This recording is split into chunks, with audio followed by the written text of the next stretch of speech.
to my understanding, is a huge difference.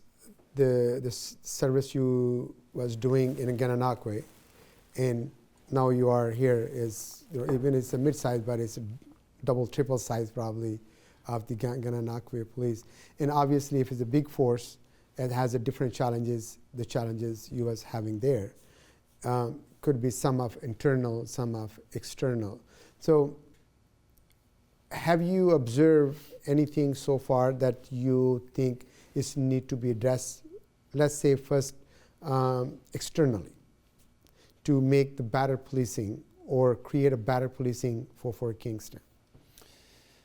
Yeah, when I first look at the size of the service, and I do agree that the size that you mentioned is absolutely correct, but the challenges seem to be a lot of the same challenges, internal and external.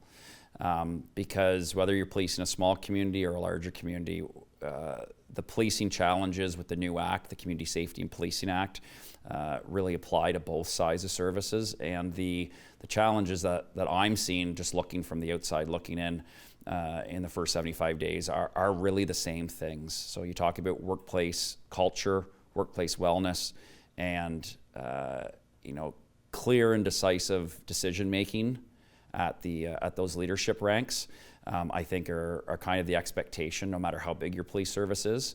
And then you look at the external piece, and it's really about the community partnerships, accountability, transparency, and that's really what our community wants. The Kingston Police just went to council with one of the biggest budget asks in maybe ever, definitely in a number of decades. And although I don't think it was taken lightly, I think it was the transparency piece that really had council support on it. And it just goes to show that the community wants transparency, where the money and where the dollars are being spent. That's no different from a small service to a large service. They need to see value in what they're spending, and they need to know why. And I think the budget presentation to council this year was a great example of that.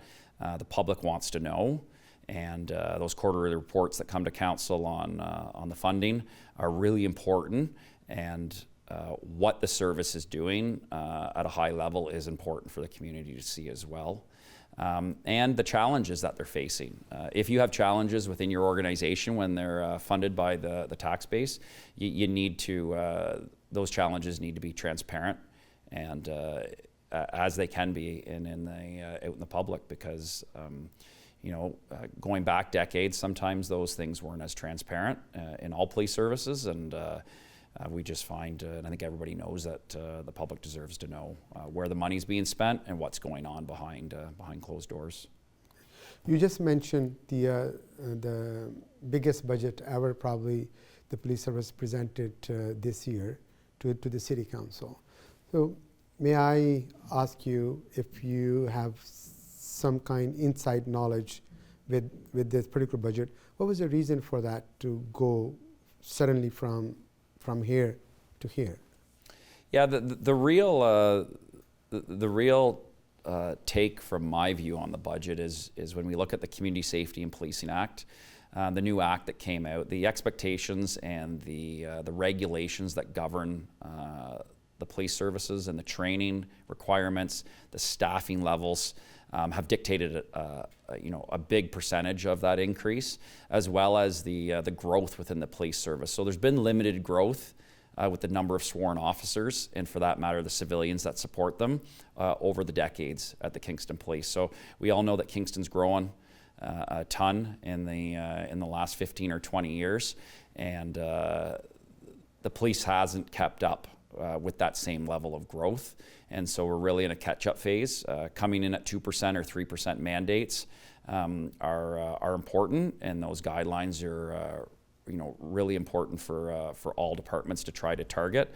But after a while, there probably becomes a catch-up phase from some departments on where you're at. And I know the fire departments had some catch-up phases with increased hiring, and the next 2 years, the police service is looking at hiring 25 more over the next 2 years, so 13 in 2025 and 12 in 2026. What is the current situation of the sworn officers or the police force members on the ground, are we meeting the needs and the requirements what we to serve better to the community, or the numbers are there, or we are still behind?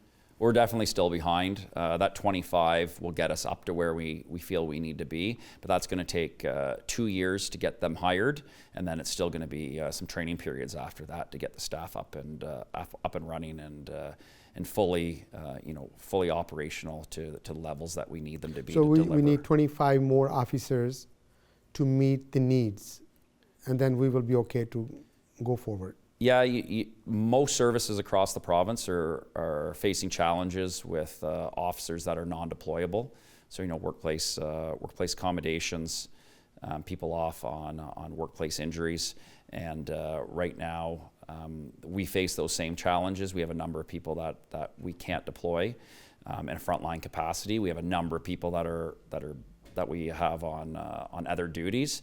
And they do great work for us in other areas of the department. But on that frontline response, we need more bodies.